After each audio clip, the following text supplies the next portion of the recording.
What's up guys, it's Tommy here and I have a super exciting video for you guys today because Liverpool are going to give around £300 million war chest to Arne to spend on a huge summer transfer window spending spree because Arne really wants to strengthen the Liverpool team and he wants to make the Liverpool squad stronger so we can attack all four competitions. Even though Liverpool are Premier League champions and Arne is very happy with that, Liverpool want to do better in the Champions League, in the FA Cup and in the League Cup, and you need a bigger and better squad next season. And we will look through the whole squad and actually tell you guys each player's future at Liverpool, whether he will be sold in the summer, whether he will definitely stay, or whether it's a 50-50 decision. If a good offer comes in for that player, then he will be sold or not. So we will reveal all the Liverpool squad transfer prospects for every single player. But the Chris Bascombe, who is a very reliable journalist, is saying that the Liverpool board are preparing to invest heavily in the next transfer window, and the priority for Liverpool is signing a centre forward and a left back to, of course, stay ahead of Man City and Arsenal, who will both spend big in the summer transfer window. And Chris Bascombe reveals that Arne will be backed with one of the biggest summer transfer budgets that Liverpool have seen to pursue a record-breaking 21st league title for Liverpool. So if you are excited about this news, make sure to leave a like, subscribe if you are new around here, and of course turn on the bell notifications so you never miss the latest updates around Liverpool FC. And Liverpool are readying themselves for a fresh challenge already next season, and Liverpool's recruitment department has been assessing targets since the new team of sporting director Richard Hughes and Michael Edwards were appointed 1 year ago. Liverpool only signed Chiesa for this season and Mamadashvili for next season, so the resources, the money is available for Liverpool to go big in the transfer market, and Liverpool have no worries when it comes to complying with PSR rules. And the Bournemouth duo Dean Huijsen and Milos Kerkez are admired by Liverpool. Huijsen is expected to move at the end of the season because he has a £50 million release clause, and Kerkez is also on Liverpool's radar, but Liverpool don't want to really overpay for a left back. So if Bournemouth asks for 50 million for Kerkez, maybe Liverpool will go for an alternative. And Liverpool also are looking for a player who we can share the workload with, Andy Robertson as well. The most significant transfer will be the number 9, the striker position, because Darwin Núñez's Anfield career is almost certainly over, and Liverpool obviously rate Alexander Isak. It all depends whether Newcastle would even sell him, and if yes, how much money would they ask for him. But Liverpool also have Eintracht Frankfurt's Ekitike on the radar, but his fee could be 60, 70, maybe even 80 million pounds. And if it's that amount, the last one, 70 to 80 million, then Liverpool will walk away from that deal because he's still a rough diamond, a developing player. And I feel that Liverpool want somebody who already is the finished article, like Julian Alvarez, Alexander Isak or Viktor Gyökeres, somebody who is already proven at a top league level and at Champions League level as well. Liverpool are also prepared to pay big money for the right player, however. 2 years ago, for example, we offered 111 million for Moises Caicedo, of course, who rejected Liverpool for Chelsea, and there is no set budget for Arne Slot actually. Liverpool's transfer activity will be determined by how many of Liverpool's prime transfer targets are available, and those prime transfer targets are Julian Alvarez, Alexander Isak, Milos Kerkez, Dean Huijsen, maybe Anthony Robinson from Fulham as well. Fringe players such as Joe Gomez and Kostas Tsimikas will be available, according to Chris Bascombe, but we will see another journalist, James Pearce, rating every single player that Liverpool's squad have, the future prospects, whether they could be sold or not. We will talk about that in a minute. Liverpool also will likely offer Ben Doak will get likely offers from other clubs, and Liverpool could sell him to generate some money. Saudi clubs have previously shown interest in Luis Diaz, and Diogo Jota could be pursued by Saudi clubs, but it's very unlikely that Liverpool will sell free attackers in the summer transfer window, because that leaves Liverpool with too much to do. So most likely scenario is Darwin Núñez will be sold, and maybe one of Chiesa, Jota or Diaz will be sold. But it all depends on what kind of bids Liverpool will get.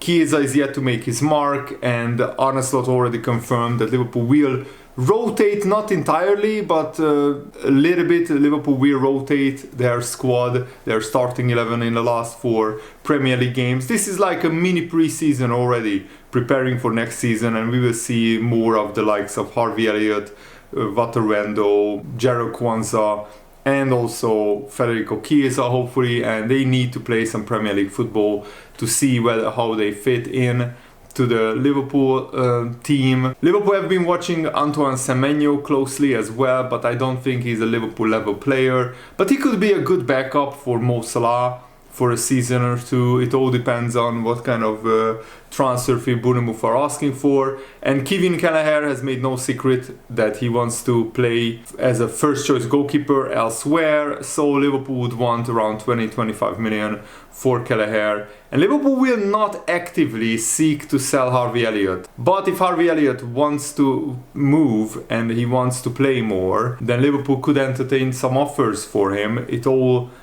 depends on what Harvey Elliott wants to do. I have a feeling that he wants to stay. He recently already said that he absolutely loves to play for Liverpool, and unless he's shoved out of the door, he doesn't really want to leave. James Pearce also published an article for The Athletic today, actually stating what he thinks the latest situation is at Liverpool, outlining every player. Of course, Mamardashvili is already joining Liverpool, so the deal is already done. Alisson is staying.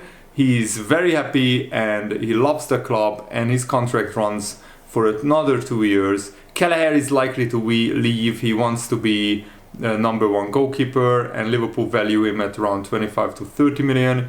Jaros is a big question. He will be loaned out or he will stay as maybe 3rd choice goalkeeper. It depends on what Jaros wants to do with his career. Andy Robertson is staying.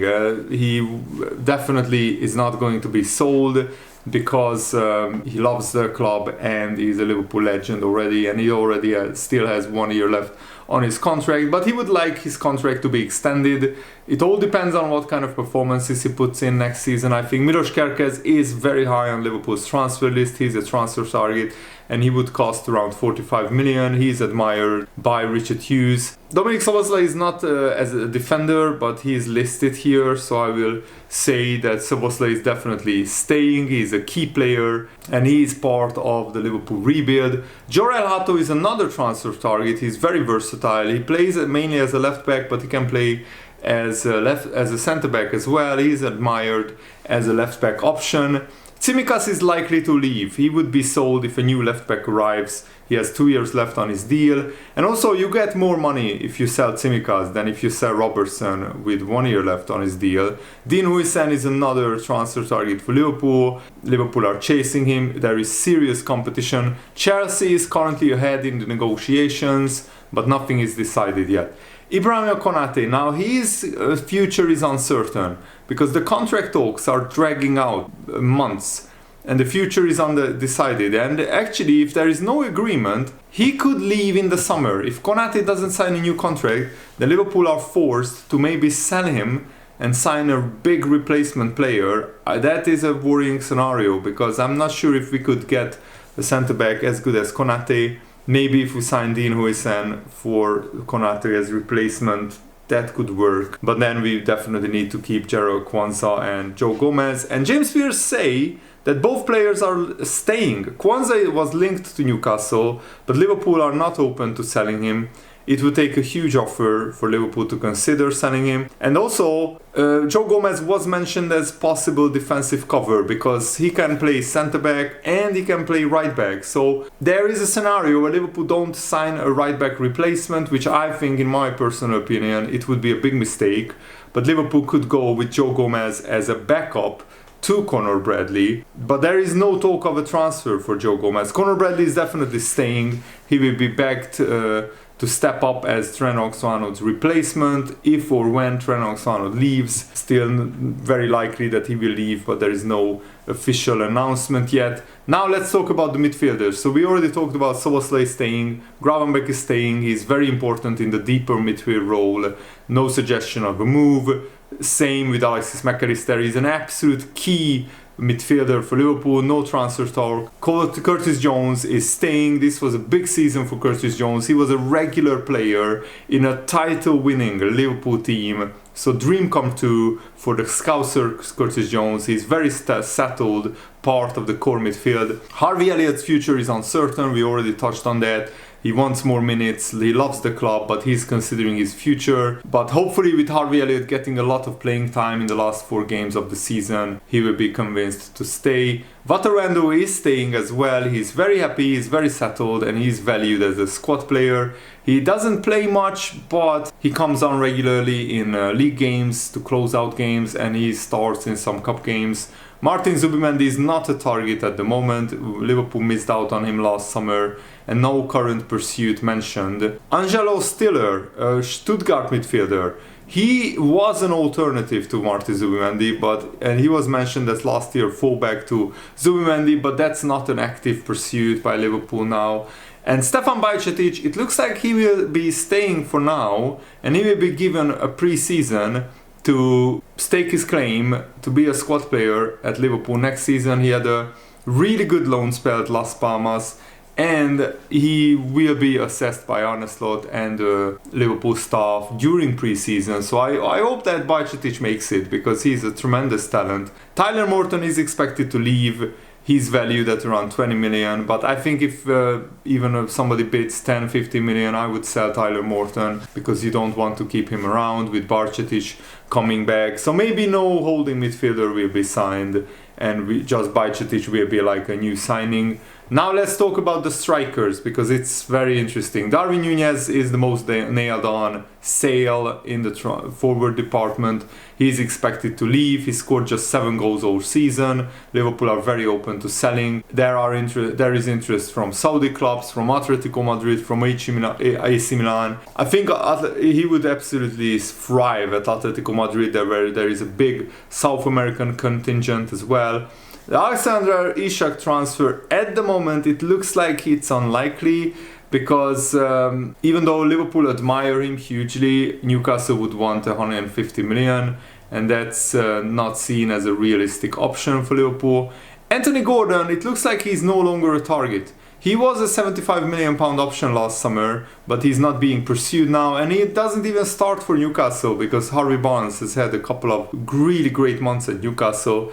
Ekitike and Benjamin Šeško are 2 striker options that are both under considerations. Ekitike is being looked at as a forward option. For so far, Benjamin Šeško as well being considered, but no confirmed approach for Šeško. Cody Gakpo is staying, he's settled, no suggestion of a sale. The future of Chiesa is uncertain. He struggled for minutes, he's not being pushed out, but he could return to Italy if decent offers come in for him. I think this is a huge month for Chiesa. He needs to start in the Premier League, maybe on the left, and he needs to show whether he can cut it. But it's very difficult, because we play Chelsea, Arsenal and Brighton, 3 of the most difficult games. And I would like to say I would have liked Chiesa to play against the lesser teams like the Leicesters, the Newcastles, the West Hams, the Southamptons, the Bournemouths, the Fulhams, the Crystal Palace, those kind of games where Chiesa could have made a big impact, but honestly just didn't give him enough playing time. Luis Diaz is staying, he's linked with Barcelona, but Liverpool don't want to sell. And after Salah, Luis Diaz has been actually our best attacker in the last 2 months. Diogo Jota is also staying. There is speculation around his future, but Liverpool want to keep him. I think he still has like 2 years left on his contract. And yeah, with Núñez being sold, you don't want to sell both of your strikers, because that is too much uncertainty in one summer transfer window. Ben Doak's future is uncertain. It all depends on if big offers arrive for him, like 25-30 million. Liverpool would be open to selling him. Clubs are interested in him. I don't think anybody would bid 30 million for Ben Doak. What I would do is I would loan him out to somebody like Crystal Palace or Bournemouth and get him playing time there. Or even a club like Fulham, where Ben Doak could play regularly. I would want to see him at a mid-table or bottom half table team in the Premier League. Danny Murphy also shared his thoughts. Van Dijk is staying, he said, and he will be the mainstay. So whether there is an addition depends on how Arne Slot sees Joe Gomez and Jarrell Kwanzaa. The amount of minutes they have played this season is very small, very limited. So that suggests to me that he wants some backup there. Virgil is coming up to 34 years old, so they will want to get someone who will play a lot of games. If Virgil gets injured, there is no one there with anywhere near his presence. There have been rumors about Huijsen at Bournemouth, who is a super young talent, but I would like to see someone a bit further down the line in their development. The names that spring to mind will not be easy, maybe impossible to get, but you think of Mickey van der Ven at Tottenham, Mark Gay at Crystal Palace, Everton's Jaron Brathwaite. All three of these players would cost 60-70 million. Because they are Premier League proven. They are used to the Premier League and all different. Van der Ven has got lightning pace, Gay has the physicality, he's not the biggest, he's a real calmness and he has leadership. Brathwaite maybe doesn't have the athleticism, but he's a real presence as well. If you could actually guarantee that Gomez would be fit, you might not use up your budget there. Van Dijk's durability at his age and Konate as well have been a huge reason why Liverpool have been so good.